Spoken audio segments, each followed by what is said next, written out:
From the living room to the Senate floor, from first responders to technology innovators. Different roles, different stories, but one goal: to meet the need for crisis care and overcome the obstacles together. So join in. The Crisis Jam is starting now.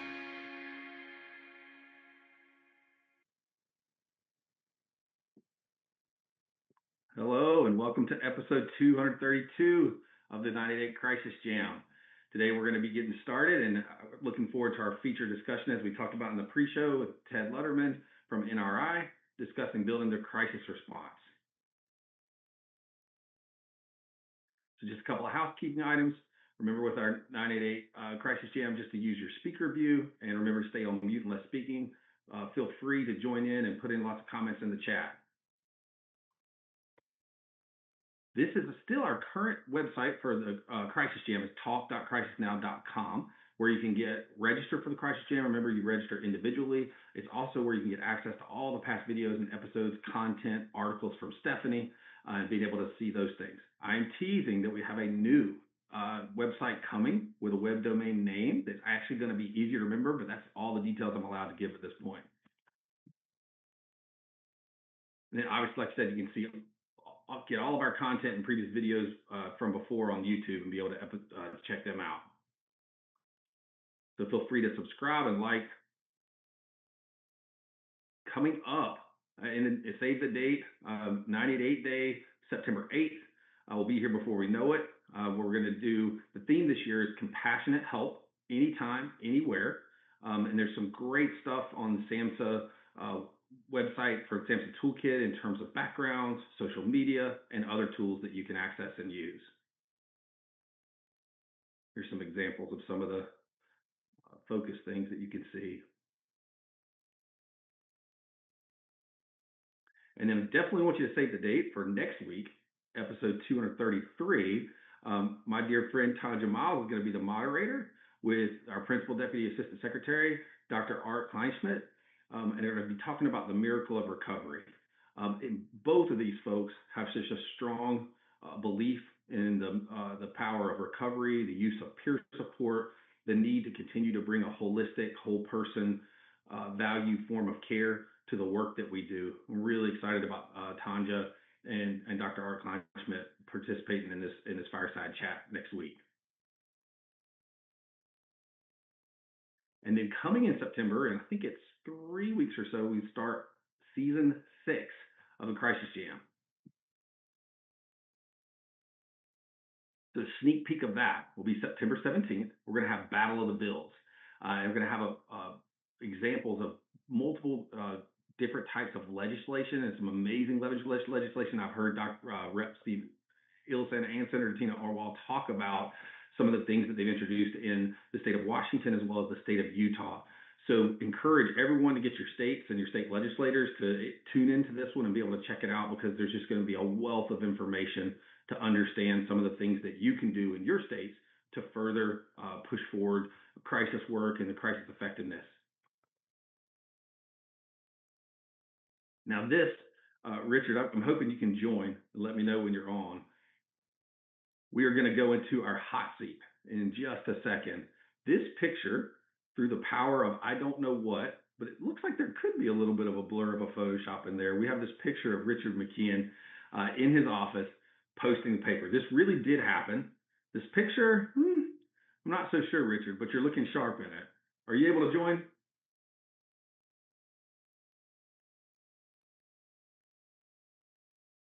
Let's see if Richard's on. If not, we will go ahead and move forward with the start of our,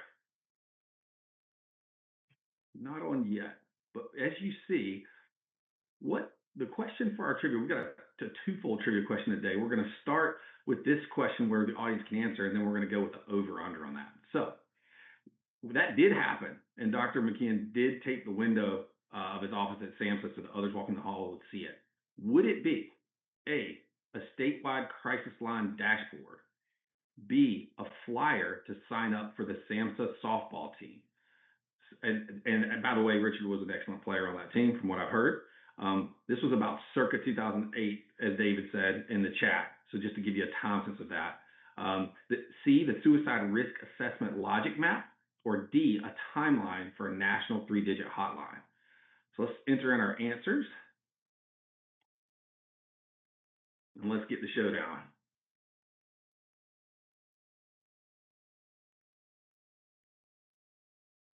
Okay, so we've got number one is the timeline. We've got one for softball. Plug for Richard getting people to sign up. That may have been something on the wall at some point too. And then 15% for statewide crisis line. So let's go to the answer.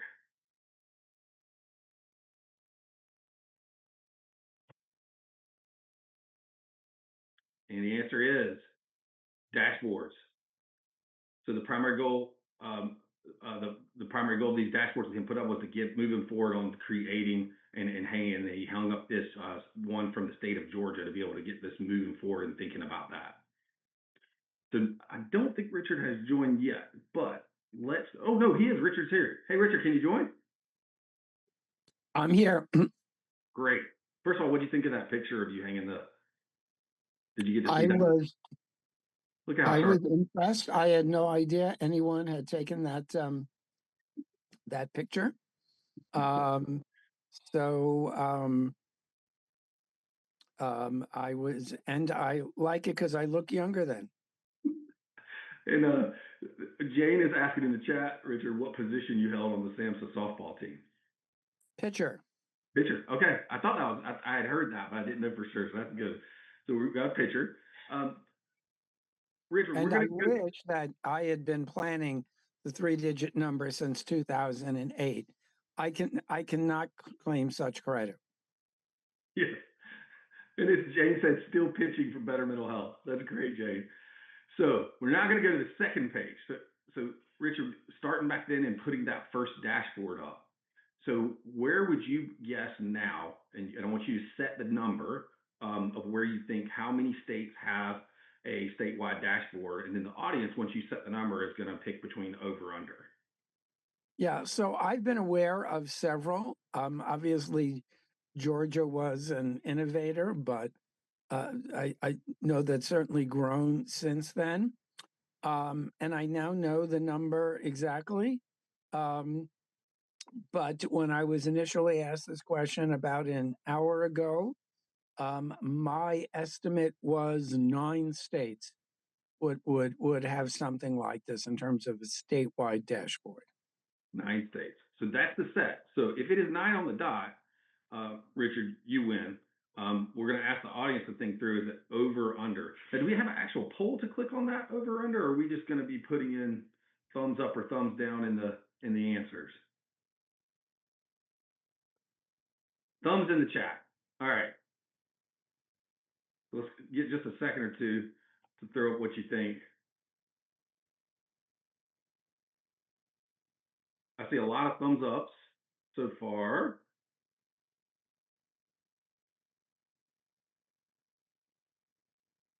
All right, it's universal that we've got thumbs up. So what are we, Ted, do you have the answer? Ted, can you jump on real quickly and give the answer? Well, you're stealing one of my slides I'll present in a little bit, but we have 21 states reporting they have a public dashboard of crisis data, and there are a number of additional states have internal dashboards tracking what's happening on crisis services. So there's a list of these, and this is available if people want to click on the links to see what the different states have up. Well, thanks, Richard, for coming on and walking us through that. It's amazing that we've gone from that one back in 2008 to moving forward with that number. So with no further, let's see. So today's episode is going to be working on talking about episode 232, building the crisis response. But before we get to, yep, here we go. Here's your slides. Sorry about that. And Ted, I do want to introduce this.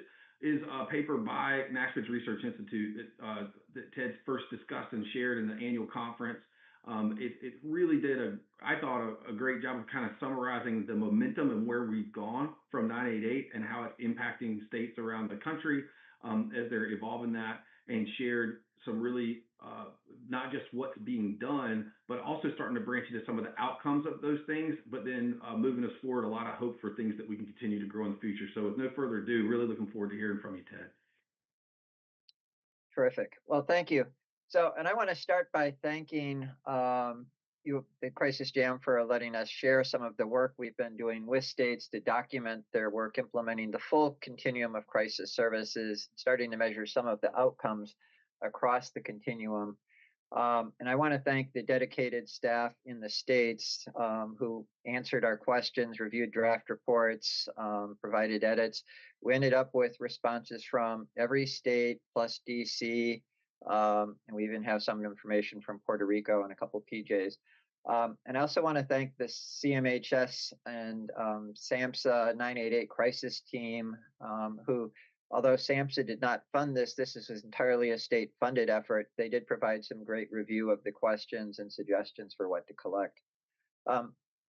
Also, we did share at the NASHPD annual meeting in July a set of what we thought were final reports. And we did then after that get a couple states go, oh, I didn't realize we didn't give you this data. And so last week we've been plugging in. And so the slides I'm presenting today actually have a few more mobile crisis teams, crisis stabilization programs. And by Friday, we'll be putting up on our public website some updated reports. But if you have to leave early, this slide sort of highlights some of the key points. In 2024, the state behavioral health crisis system supported states delivering over 9.94 million different contacts. Over $3 billion were being spent to provide these services. And this was looking across the three sort of major SAMHSA parts, you know, someone to talk to, someone to respond, a safe place for help. You know, there are over 503 dedicated behavioral health crisis call centers or contact centers, 202 lifeline centers in the states, over 371 local local crisis call centers, either run by the state, by CMH, community mental health centers, CCBHCs. We now have over 2,448 mobile crisis teams. That was 283 teams that do adults or all age groups. And a number of states are setting up child specialized teams, usually following the MRSS model that came out of Connecticut. And we see states reported plans to open at least 168 more mobile crisis teams this year. And then crisis stabilization programs. We had over 807 stabilization programs. I say over because California, for example, has a county-run system, and they said they didn't have a full count of all of them. But there are also plans to open at least 110 more crisis stabilization programs this next year. You go to the next slide. And this sort of table just sort of shows how many teams, how many responses each of these settings handled each year, how much money was going to those programs, any plans for new programs, and also the issue about, are these services available statewide? Are they open 24/7? And I'll get into this in a bit more detail, but we wanted to give people sort of one overall snapshot that shows across the system where the 9.9 million people or contacts were and the $3 billion in expenditures. And you could see the plans for, you know, states planning to open up more crisis lifelines, more mobile crisis teams, crisis stabilization, and then the short-term crisis residential programs. And within the 807 crisis stabilization programs, we are trying to get some more details. So we did use the new SAMHSA definitions that try and break out what is a crisis receiving program. So there were at least 40 states have the sort of emergency room empath-based system, 119 high-intensity emergency centers, 228 crisis high-intensity extended stabilization programs. And then a number of states still have the medium intensity programs that are either less than 24 hours only, or that include 24 hours and extended stays, but only accept voluntary patients. And there will be a report that breaks out all these details on crisis stabilization programs, how many have dedicated law enforcement drop-off, medications on staff, et cetera. So if you go to our website, there'll be a lot more information there The next slide. So the other key is we have this 2024 data, but we've been doing this for 3 years now, and it's showing this tremendous growth across the system. And so we see that the number of calls to 988 or contacts, calls, text, chats has gone up, this huge increase from over 1.6 million. This was actually before 988 was fully implemented to today over 5.3 million. The other crisis contact centers jumped up, and then it's sort of been stable. And we think part of that's because a number of states have been transitioning some of their existing lifeline or their existing contact centers to become part of the 988 system, or they've stopped advertising a state number and instead focusing on using the 988. We see the number of mobile crisis people responses have gone from 288,000 to over 1 million. And similarly, a big increase in the number of people getting crisis stabilization services. But I do want to caution, part of this is we've had more states reporting data this year than we did in 2022. In part, states didn't have their data system collecting all the information 2 years ago. So I'll come back to that in a couple other slides in a little bit. So the next slide, please.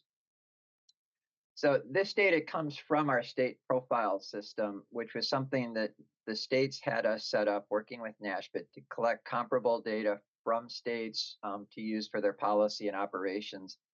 This is funded and controlled by states. So each of the states contributes a little bit of money to help pay for this. There's a steering committee that's led by Commissioner Marie Williams from Tennessee and Dina Stoner from Texas, and then other commissioners. And each year it meets and looks at what are the key topics that states want to know what other states are doing.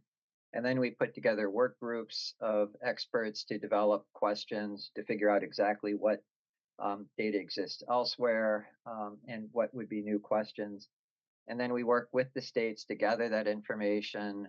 The states are sent drafts of everything before the reports come out. The last year we focused on crisis services. There was also a set focus on forensic services and what states are doing to keep people out of jails and out of state hospitals in the community. Section looking at state organization and restructuring of mental health services, and questions on how states are using their state hospitals and how they organize their community system. So there's other information available on those topics for states, but today we're talking about the crisis data. You go to the next slide. So for the crisis component, we really focused on the 3 core components from SAMHSA's guidelines: someone to contact, someone to respond, a safe place for help. For each of those, we've got information on, the numbers of programs, the number of people served, how much was spent, what were the funding sources, what organizations operate it, are they available 365 statewide? If not, what are state steps to address it? There are questions around some of the workforce initiatives for mobile crisis. There's information, for example, on what organizations do the dispatch and how they do dispatch. For crisis stabilization, a lot more information about how they structure, what exactly they mean when they say crisis stabilization, information on the models used by the state. And then we also have some additional information on short-term crisis residential, peer respite, and other state crisis services. Next slide. So, and the next slide, please. So this just takes that first slide about the growth and looks at it sort of as percent change. And what we see is the number of programs for 988 has gone up a little bit, but most of those programs are already in existence. But there's been a big growth in the number of mobile crisis teams, up 84%, in crisis stabilization programs since 2022. The number of contacts, you see this huge growth. 988's, more than doubled, up 227%.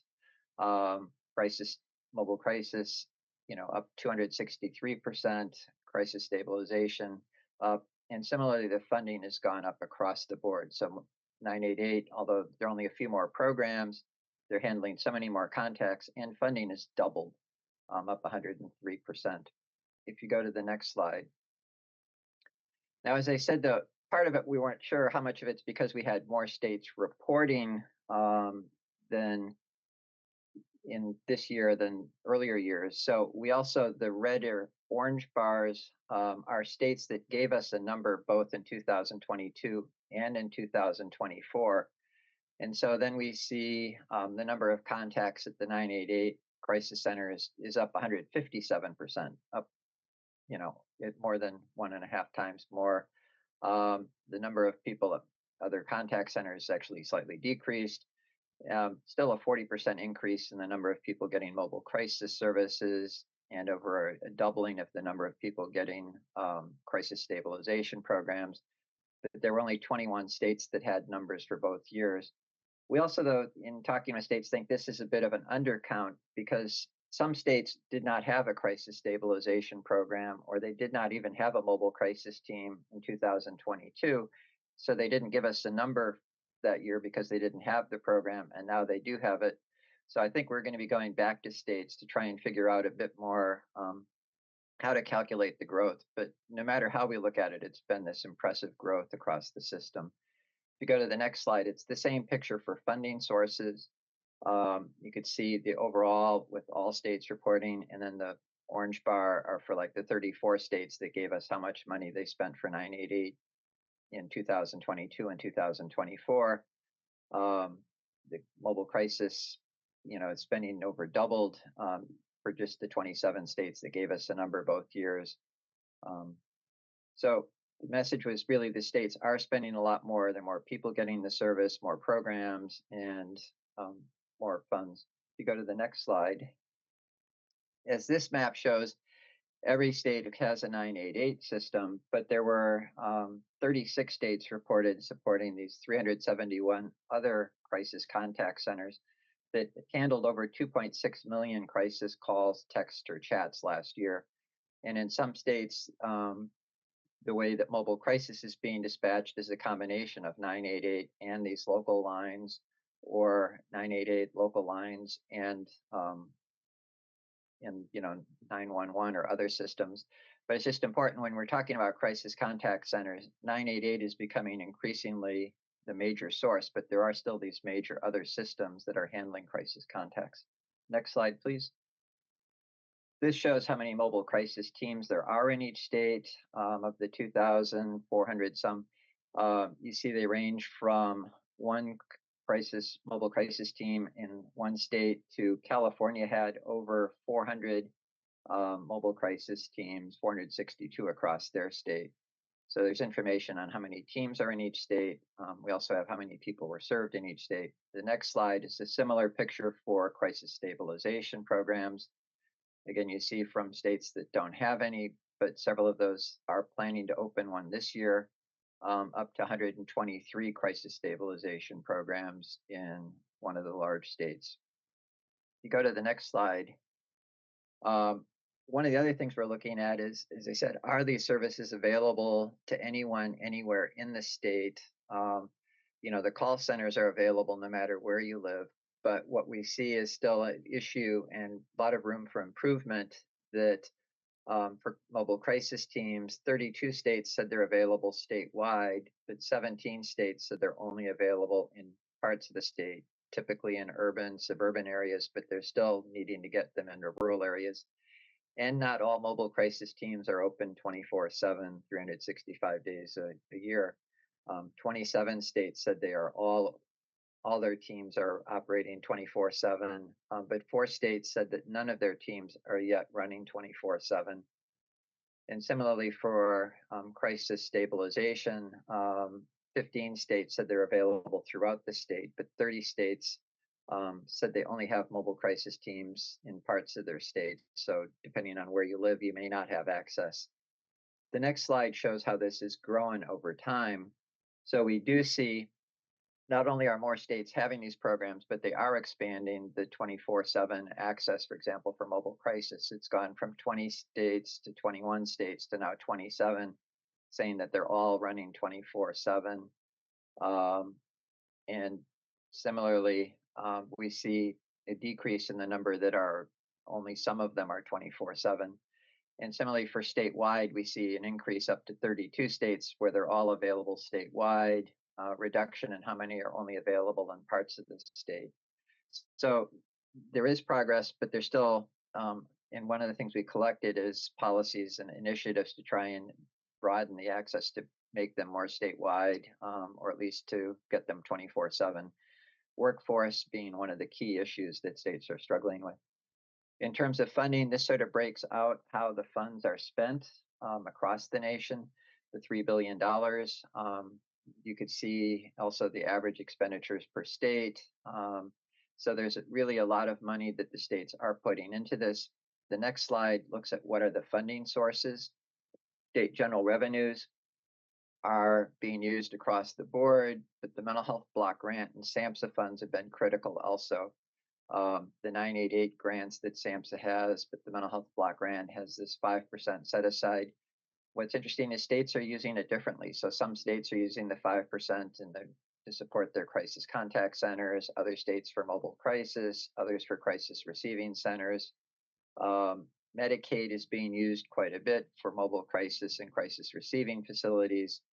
But one of the issues that we really would like to focus on is private insurance, where only a few states say they're getting private insurance for even mobile crisis or crisis receiving.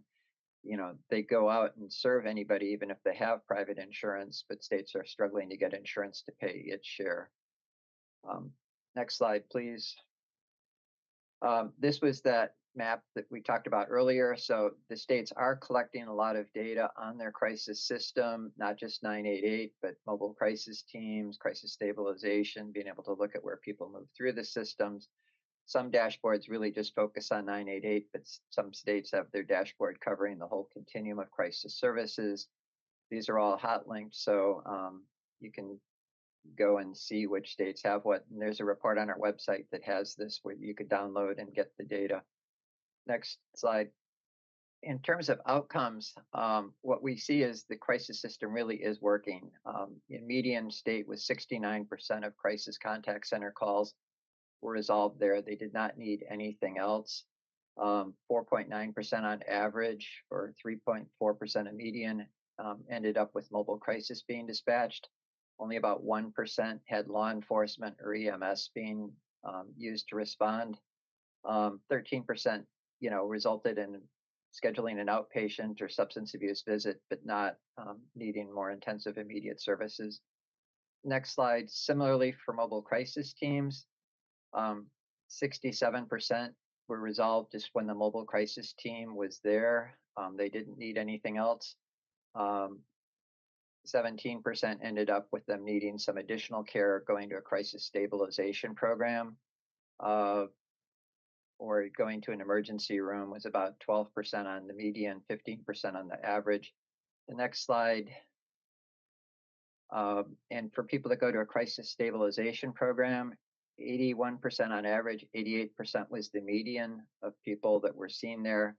That was all they needed. They did not need to go on to an emergency room or to some other more intensive level of services.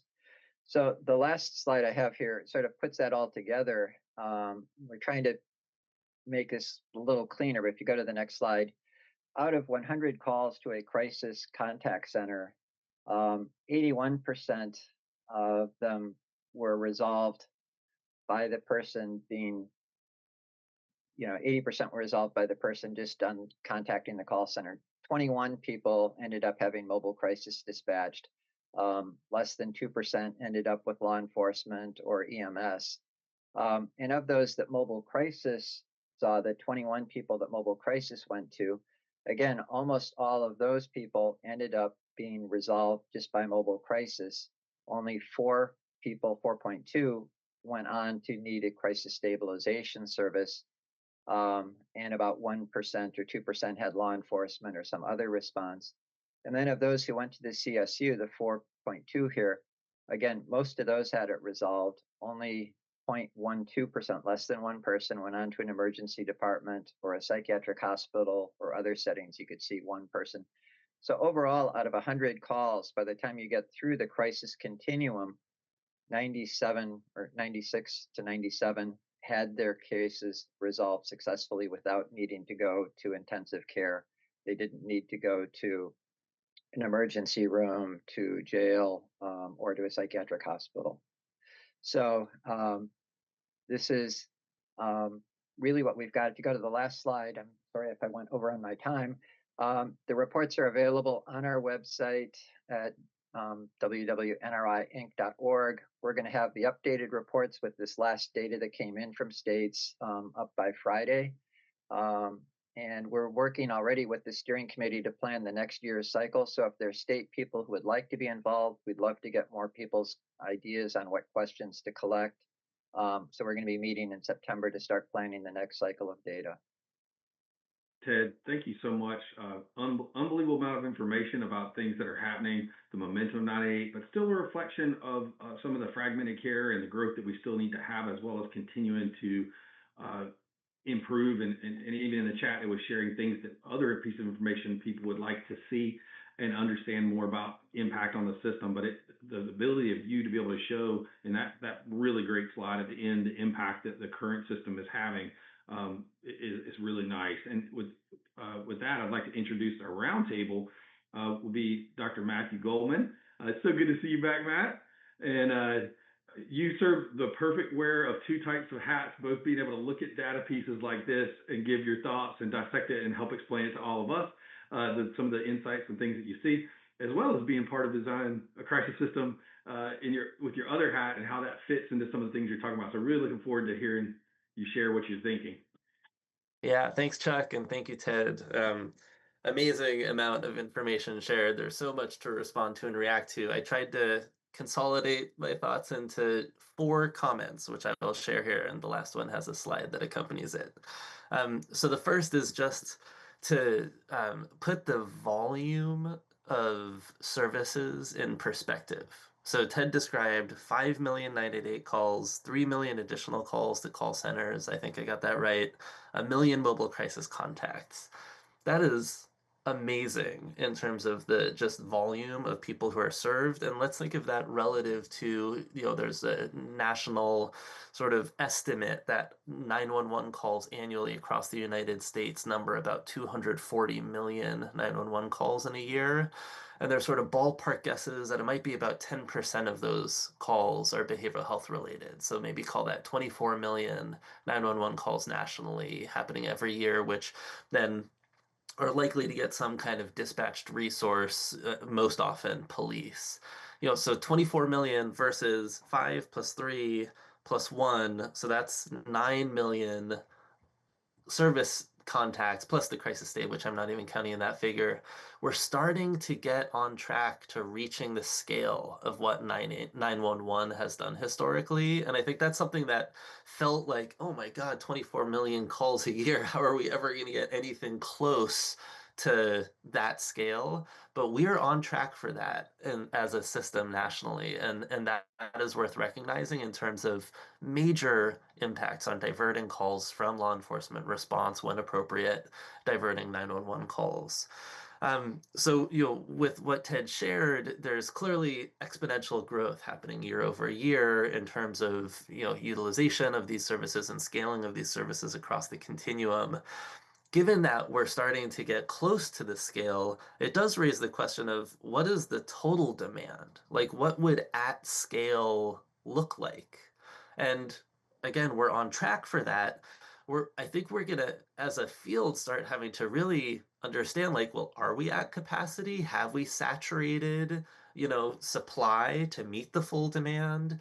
And when that happens, we're then going to need to start moving from an expansion mindset more into what I think should be a quality and evaluation mindset. So it's like, okay, we've done the extremely hard work, the big, big lifts of moving these things to scale.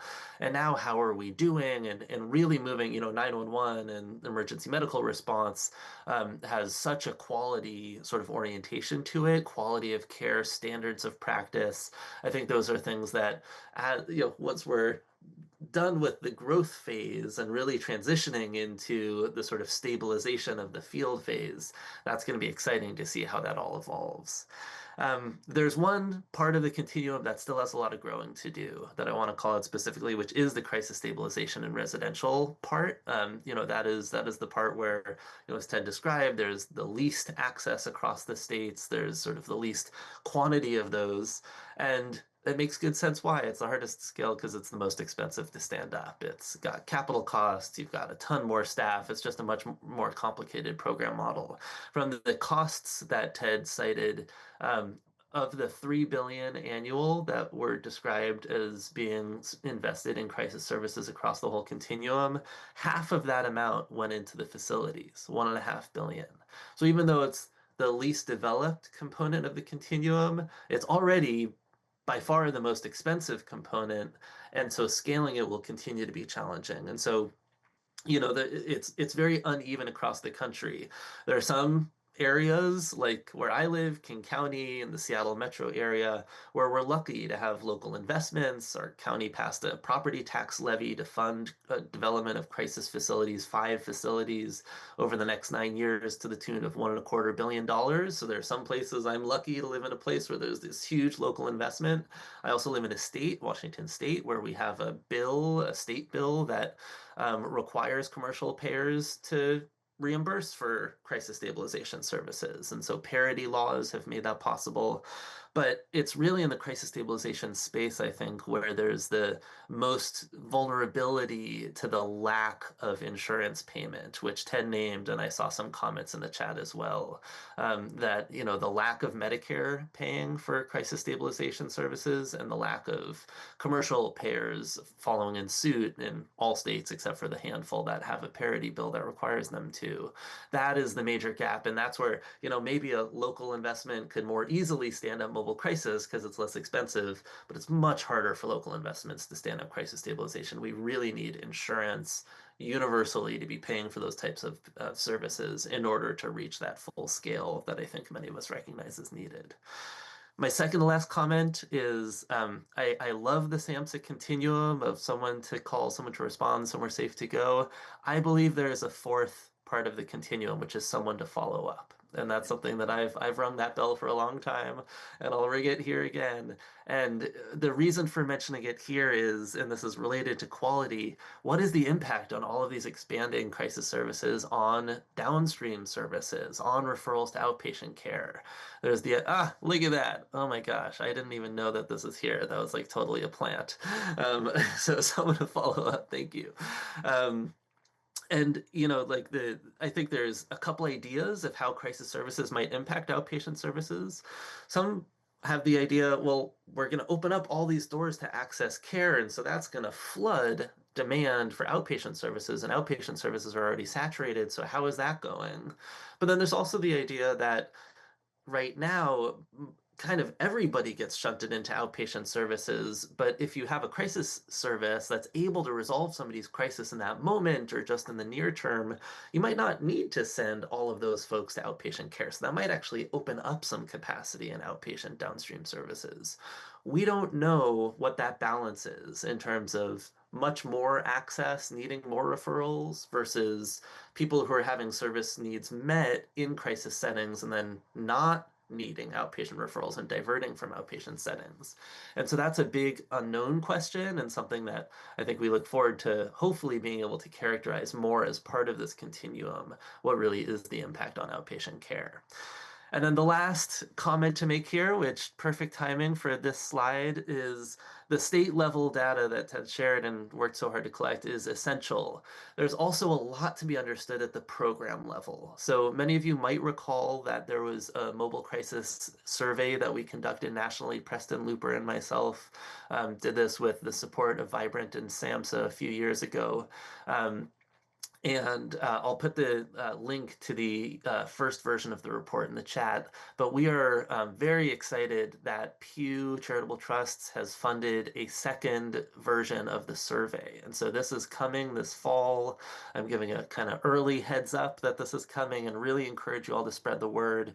We're going to be doing, again, the national survey, trying to get as many mobile teams as possible to respond.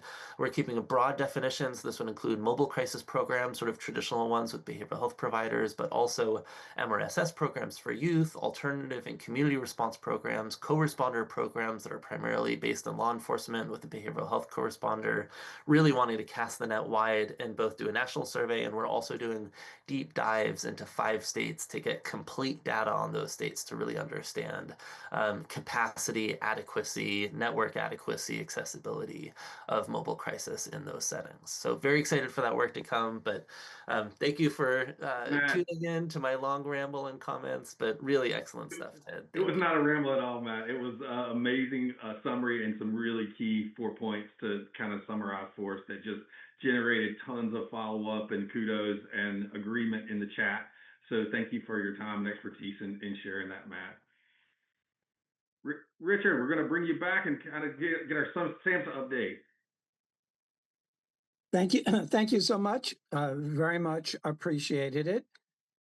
So just a couple of things that I wanted to make sure to mention. Of course, all of you are aware that 988 Day is coming up, and we put out information over the last several weeks about how you can support 988 Day.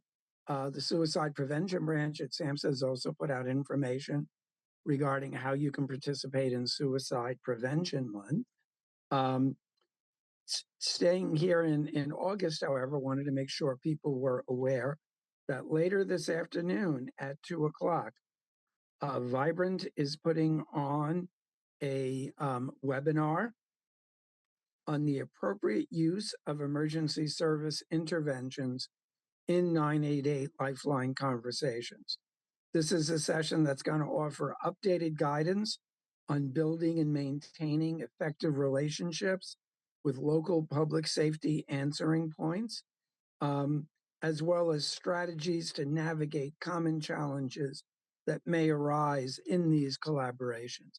Of course, this is all in the interest of minimizing the need for emergency service interventions when they are necessary, maximizing the likelihood that they are voluntary rather than involuntary. One other thing, and this is not SAMHSA supported, but I think it's worth highlighting and thinking about. In this month's suicide and life-threatening behavior, there's a very striking original article called Rates and Reasons for Concealing Suicidal Ideation from Clinicians, a cross-national examination. And this, what they did was that they took a sample of over 6,000 people with a lifetime history of suicidal ideation and asked them, have you ever denied or concealed thinking about suicide from a doctor or clinician? So not specific to crisis services, but more broad. But one of the things that I found striking was that the rates of non-disclosure among participants who reported lifetime suicidal ideation range from 7.2% in Taiwan to 48.2% in the United States. So that's something that I think would be worthwhile for us all to kind of dig into further. Again, this is not 988 specific, it's not crisis services specific, but it does say something regarding the mental health system.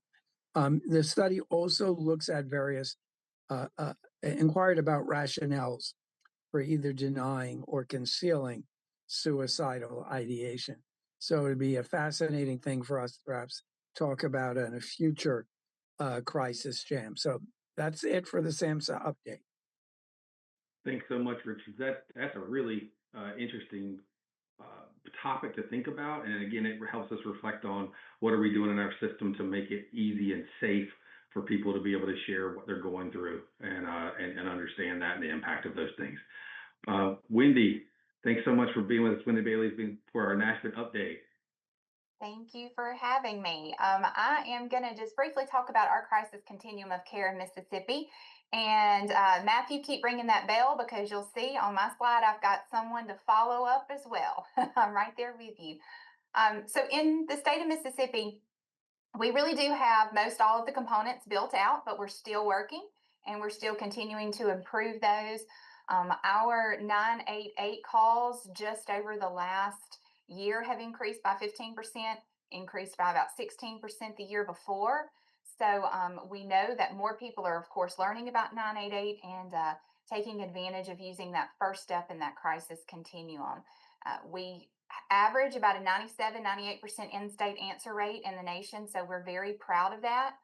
We only have 2 call centers in our state, but they are very, very well run and operated and well trained. So, and we have an amazing person, Jaquilla Newson, who's over our 988 efforts here at our state office. So we also have mobile crisis response teams, and as Ted mentioned earlier, Mississippi's teams, we have one in every region, which we have 12 regions in our state for community mental health centers. And they had right at about 8,000 calls last year, a little over 8,000 calls in this last fiscal year. And they do respond 24/7 for adults and children, and they also respond to people who have intellectual and developmental disabilities as well. We've had a very large push in our state that crisis intervention teams also fit within our Someone to Respond, and many times they will go out with our mobile crisis response teams. So we actually had legislation pass last year that all county and municipal law enforcement entities have to have at least one CIT trained officer. And we have hit that goal and we have them trained now. And then we're adding more CIT officers, and all officers have to be trained in mental health first aid. So that is really helping when our response, when law enforcement is involved, and helping the de-escalation of that. We also have Somewhere to Go, which in our state, we have 2 peer respite programs. We're so excited. One's still up and going and one opened up the end of last year. But peer respite was something that we really wanted to look at and expand in our state.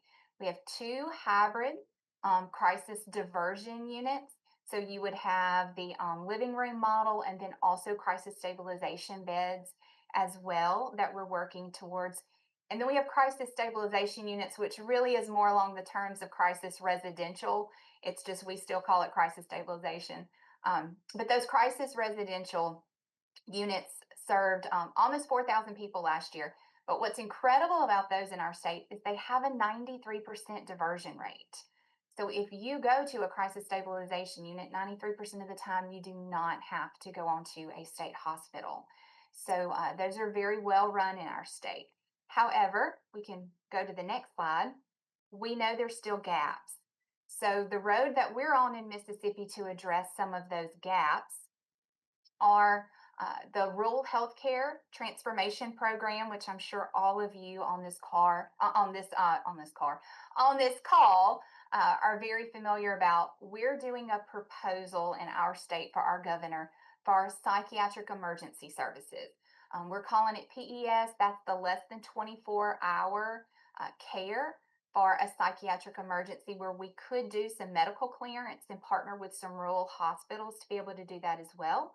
And then we would be able to move someone onto a crisis stabilization unit if needed. So we're looking at several different models for that psychiatric emergency service to really build out that part of our Where Do You Go? Again, the peer respite programs, we're excited and want to expand those as we move forward, and our 2 hybrid CSUs that we're looking at opening in 2026. We also know, though, and I know you all do as well, your services are only as good as your workforce, and your workforce must be trained. And when you're responding also to crisis for mental health, substance use, and many times IDD and dual diagnosis, we used a TTI grant. I'm advocating for TTI here.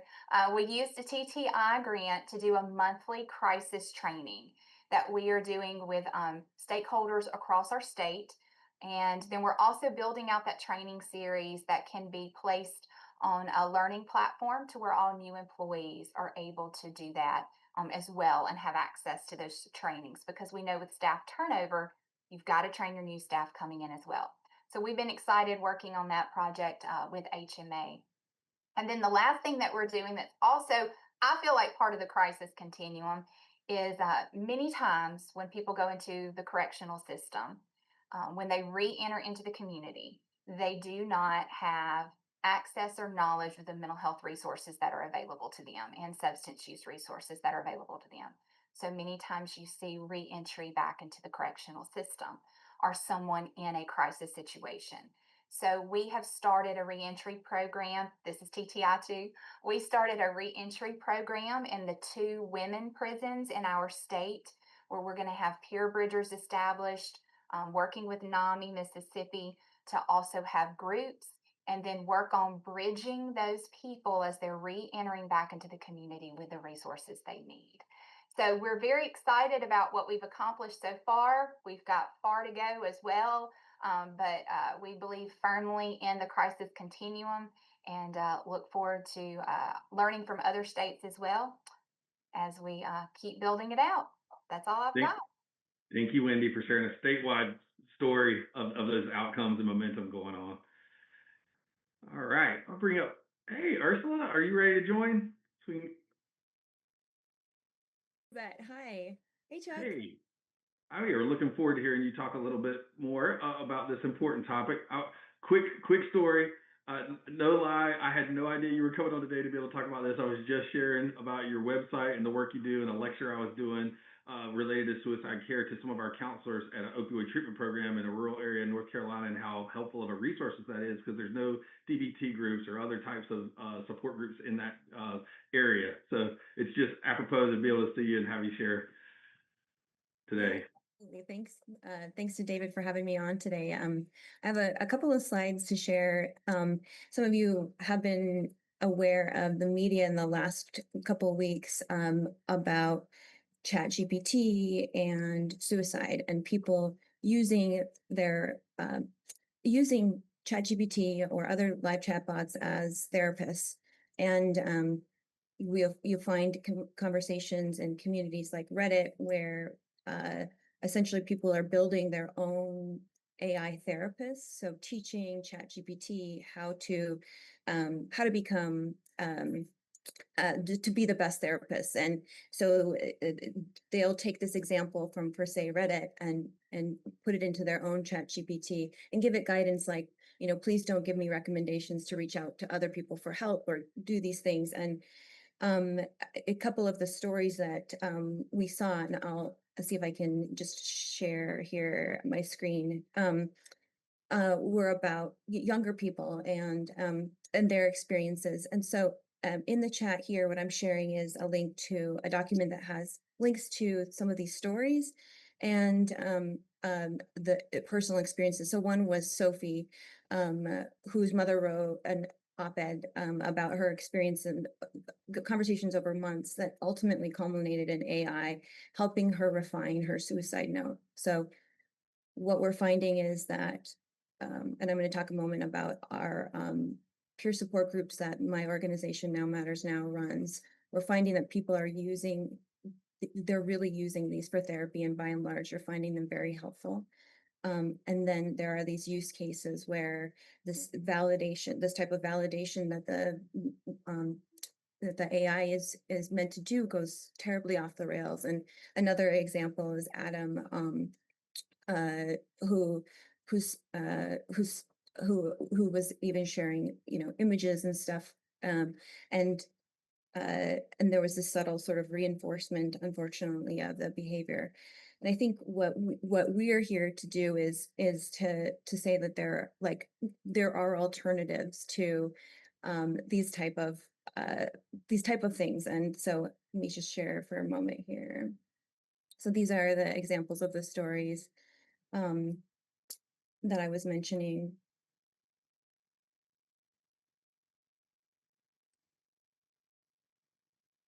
And that link there goes to the document I was showing with some of these. So I'm a CEO and founder of nowmattersnow.org. We've been around for a long time, but we recently put full effort in and received funding to build out our platform, which includes the largest, most comprehensive online resource for DBT skills.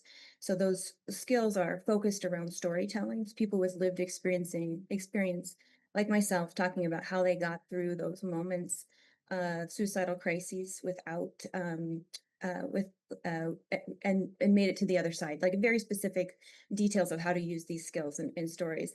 We also, over the past year and a half, been rolling out these peer support groups. Ultimately, that will be like the AA model, where there will be these ongoing DBT skills type support groups that anyone can join and be available 24 hours a day. And we also have a public health intervention that was recently shared in and Oprah Daily about what steps a person can take when they're on fire emotionally, when they have these overwhelming urges to die. And so we really want people to know that there are alternatives to this black box that people are in. We have to figure out how to get that information out there, because we know that people are going to continue to use these resources. It's what's there in the middle of the night. It's without judgment. There's no repercussions. They're not going to get in trouble. And how do we meet and help with this situation to meet people where they're at? So if you're interested in learning more, you can drop a note in the document that I shared in the chat.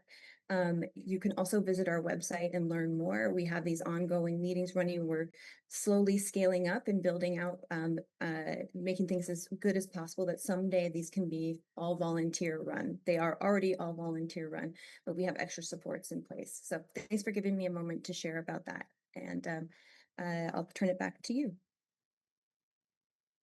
Thank you, Ursula. Mhm. Like I put in the chat, I've had several clinicians who found the training videos just extremely valuable, and it's so much information to share for people that need those resources. So really appreciate you going through with that this day.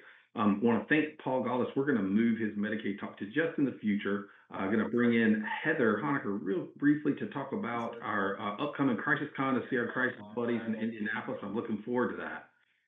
Hey, thanks, Chuck. Hi, all. I'm Heather Honaker, president of Crisis Residential Association. Please forgive me. I'm coming to you from the airport, so hopefully we can get this done pretty quietly. But I wanted to come on just to share with you about CrisisCon. We are partnering again with the International Council for Helplines to bring the National Crisis Continuum Conference to you.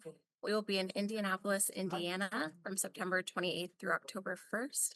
Registration is still open. We're expecting hundreds of your peers. Many of the people that you saw speak today will also be presenting. And so if you haven't heard of CrisisCon, check our website out, learn about our speakers, our keynotes, all of that information is up there. And we would love to see you in Indianapolis. Thanks, Chuck. Thanks, Heather. See you there. All right, so I'm going to bring on Stephanie. We've got just a few minutes, Stephanie. I'm sorry to put you in a tight spot on this, but I'm really excited about you sharing this with Ryan. I've seen Ryan present this at last year's Crisis Con, and it's about services that are in my hometown of Durham, North Carolina. Thank you, Dr. Chuck. So I'll bring on Ryan Levi. He's a reporter and producer for Trade-Offs covering Medicaid, mental health addiction, and health technology. Ryan, we have just a very short window of time, but the article is fantastic, and you featured information from the 3-part podcast series, The Fifth Branch. Can you tell us about the series and also the focus? Yeah, so thank you all for having me here. This has been always been a big fan of the Jam and a regular viewer, and so excited to talk with everyone today. So I work for Trade-Offs. We're a nonprofit health policy news organization, and we started reporting on 988 back in the lead up to the Line's launch, and did a 3-part series on that, talking to many of the folks that we've heard from today and that have been on this call. And then we really wanted to, as we've been talking about with the continuum, as everyone knows, that was really digging in on someone to call. Then we wanted to move to that next step, someone to respond. And whereas, Ted and Matthew's work has been really great, that we've used in looking at kind of the numbers on mobile crisis and alternative response, we really wanted to dig in on what it looks like on the ground. So we wanted to go in and embed with a community that is doing this response work and see what's working, what's not, and what have they learned. And so we spent over a year working on this, talked to a lot of different communities, and really landed in Durham. One, because they are one of the, we talked to expert after expert who said that they were one of kind of the model programs, one of the leading programs in alternative response in the country in terms of how they think about this work. And they also were really kind of open to letting us be there with them on the ground. I mean, I went on dozens of ride-alongs with their co-response teams, their unarmed teams. I sat in 911 with their 911 call takers, as well as their crisis intervention folks, their social workers in 911. I spent time with their follow-up teams that go, that are made up of peers and clinicians that go and try to, again, have that follow-up piece as well, like we've been talking about today, and really just trying to capture what it looks like to try to do this work in real time. And I think one of the things that was great about Hart and Durham is they're doing a lot of things really well, but they also aren't afraid to talk about the challenges and what is tough about this work, and really being open and honest and wanting to help other communities do this work well. Yeah, and I love that, both the openness component that you're talking about, and when people are open to sharing their lessons learned, what they could maybe have done better, or what they can learn from, so that they can share, like you said, with other communities. So thank you so much for coming on. We were so excited to republish the article. Please also go check out the podcast series.